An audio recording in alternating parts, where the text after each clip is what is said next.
ఆసాంలో కానీ, పాండిచ్చేరిలో కానీ, బంగాల్లో కానీ 3 స్టేట్లో చాలా మంచిగా రిజల్ట్ వచ్చింది. అక్కడ భారతీయ జనతా పార్టీ గెలిచింది.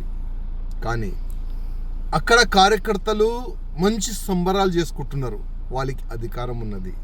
కానీ మన తెలంగాణలో కూడా సంబరాలు చేసుకుంటున్నారు, అర్థమైతే లేదు. ఇంకా ఎన్ని సంవత్సరాలు వేరేళ్ళు పెళ్లి చేసుకుంటే మనం ఇక్కడ డ్యాన్స్ చేయాలి?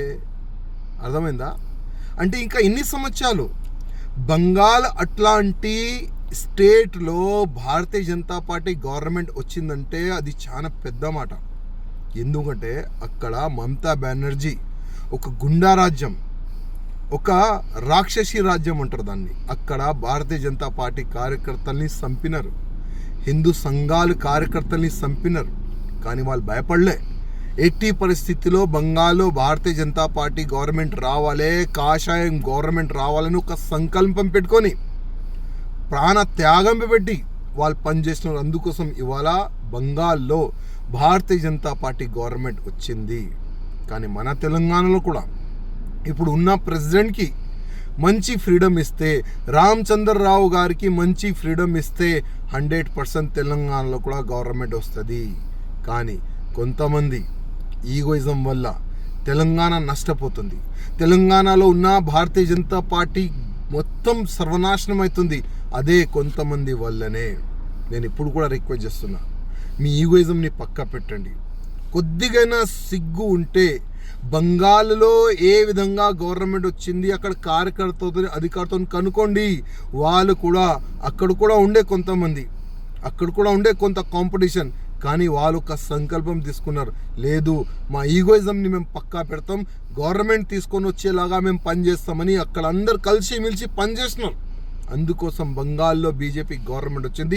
మన తెలంగాణలో కూడా కొంతమంది నాయకులు ఈగోయిజంని పక్క పెడితే ఇక్కడ కూడా గవర్నమెంట్ వస్తుంది, పక్క వస్తుంది. సెంటర్ నుంచి అంటే మన ఢిల్లీ నుంచి వచ్చిన నిధులు కరెక్ట్ క్యాండిడేట్లకి ఇస్తే పక్కా ఇక్కడ కూడా బీజేపీ గవర్నమెంట్ వస్తుంది. కానీ ఆ నిధుల్ని ఏ విధంగా గాయబ్ చేసినారు అందరికీ తెలుసు. ఎంతోమంది బీజేపీ పైన నమ్మకం పెట్టుకొని చాలా వరకు వేరే పార్టీ నాయకులు బీజేపీలో చేరినారు, వాళ్ళకి మర్యాద ఇవ్వండి. ఎంతోమంది సీనియర్లు ఉన్నారు మన బీజేపీలో తెలంగాణలో, వాళ్ళకి మర్యాద ఇవ్వండి. ఎంతోమంది బీజేపీ కార్యకర్తలు ఉన్నారు, వాళ్ళ ఇంటి పని ఇడిచి మొత్తం సమయం మన పార్టీకి ఇస్తారు, వాళ్ళకి మర్యాద ఇచ్చండి. కరెక్ట్ పని చేస్తే, ఈగోయిజంని పక్కా పెడితే 100% తెలంగాణలో కూడా వచ్చే ఎన్నికల్లో భారతీయ జనతా పార్టీ వస్తుంది. రామచంద్రరావు గారు, ఇప్పుడు మీరు భారతీయ జనతా పార్టీకి ప్రెసిడెంట్గా ఉన్నారు. మీరు ఎవరి మాట వినకండి. ఇవాళ మీరు మీ చేతిలో ఉన్నది ఇవాళ మొత్తం పార్టీ, తెలంగాణ బీజేపీ పార్టీ అంటే మీ చేతిలో ఉంది. వీళ్ళ చేతిలో ఆడకండి. ఫ్రీడమ్ తీసుకోండి.